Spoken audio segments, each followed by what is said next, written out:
Hey guys, I just want to give my first impressions of this new knife I got.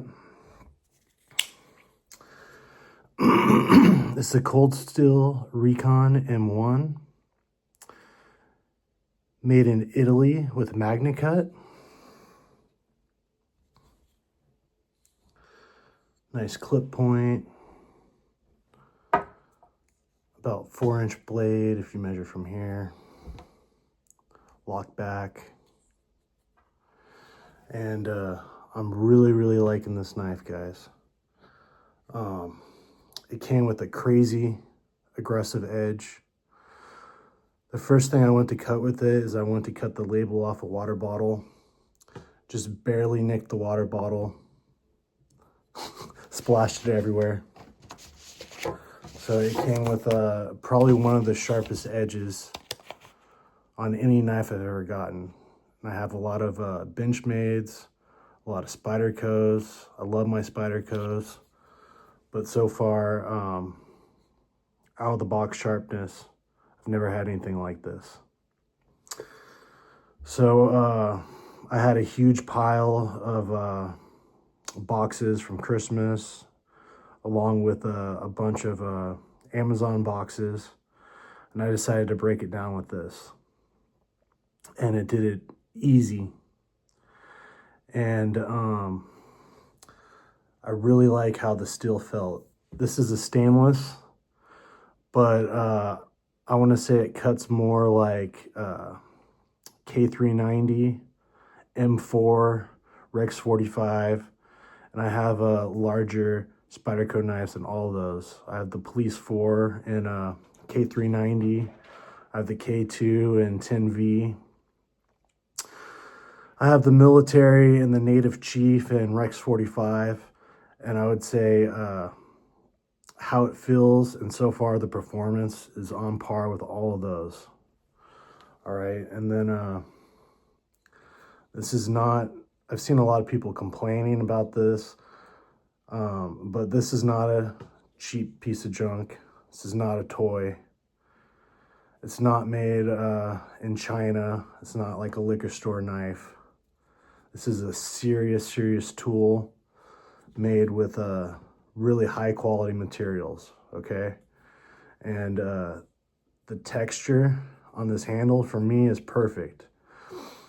It's not so aggressive where it's ripping up your pockets, but it's enough where it just really grabs your hand. And again, ergonomics is something I really like about this. I feel like this handle fits my hand just perfectly, and it feels great in multiple grips, you know, a perfect ledge if you want to have this reverse grip, you know. And I've even, when I was cutting cardboard, I used like a lever grip too, and that feels great as well. So it's just a super comfortable handle. I'm really happy with the performance of the steel. After breaking it down, I wanted to push it a little further and just kind of see how the steel would perform.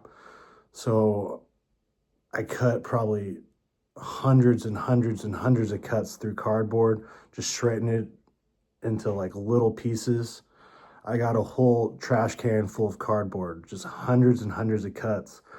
And it didn't feel like this even slowed down.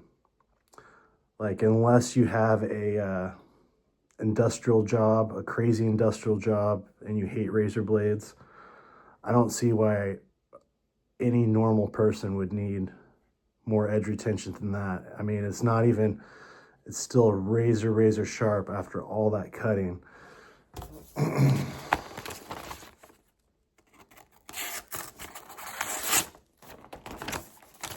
mean, it's just kind of thin paper here, but you can see how it's cutting pretty good even after all that.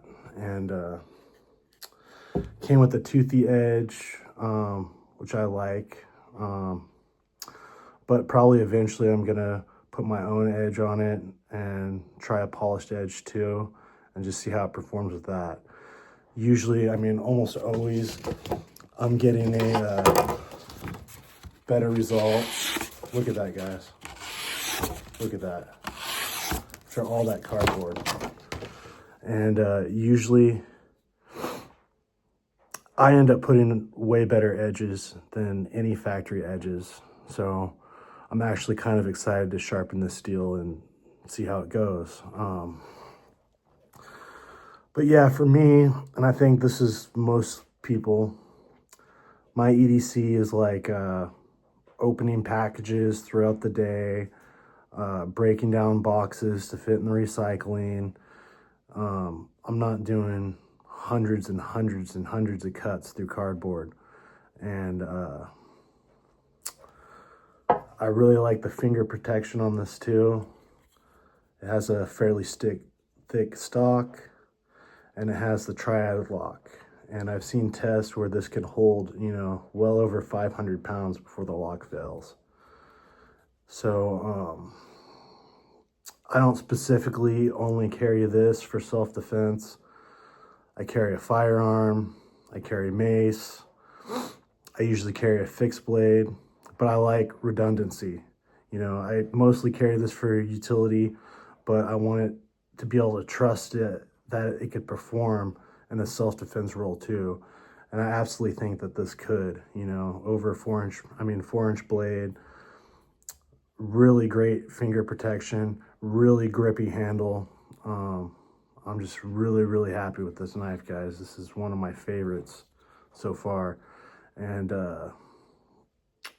I hate to say it, but so far this is outperforming most of my Spydercos, high-end Spydercos, and Benchmade knives. And I wish it was made in the USA, but I'm not mad at Italy either, you know, as long as it's not a communist country. And yeah, I saw a lot of people complaining about the action. It was slightly gritty when I got it, but all I did was I gave it a spray with alcohol and I put a little oil in the pivot. And I mean, that's fine for me.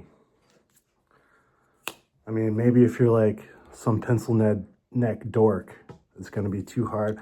My fingers, you know, but I think this is a man's knife, and if you're a man, you're gonna have absolutely no problem with the action on this. Feels great, and I love this knife. I don't know why there's not more reviews or more people buying it. You know, I see a bunch of whiners complaining about the price. I think for a knife with premium materials, this is still beating the price of like most Spydercos with the premium steels, most Benchmades, and I think it's, you know, up there or higher quality than those knives as well, you know. Man, I just can't say enough good about this knife. And it might not be your cup of tea, but I really love the aesthetics of this too. I really like the clip point. I really like American history and the clip point in American history. And damn, I just love this knife, okay? Over and out.